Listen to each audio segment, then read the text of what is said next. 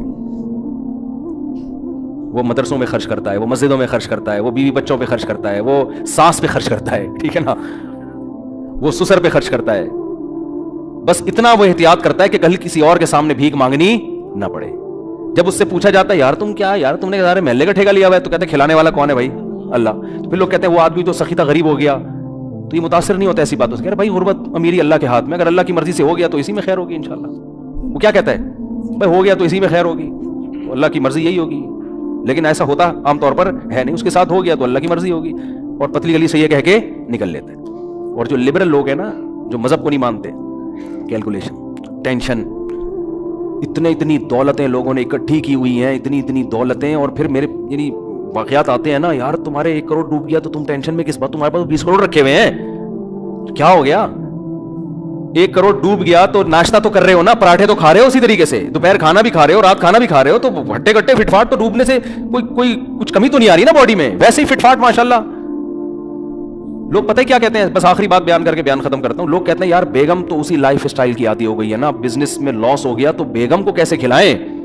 یہ بہت بڑا مسئلہ ہے میرڈ آدمی کے لیے, کہ کاروبار میں لاس ہو گیا ہے, ہمارا اب لائف اسٹائل کو اب تھوڑا سا نیچے آ گیا, بچے اسی کے عادی ہو چکے ہیں, اب میں ویسا کھلا نہیں سکتا, اب ٹینشن ہو رہی ہے.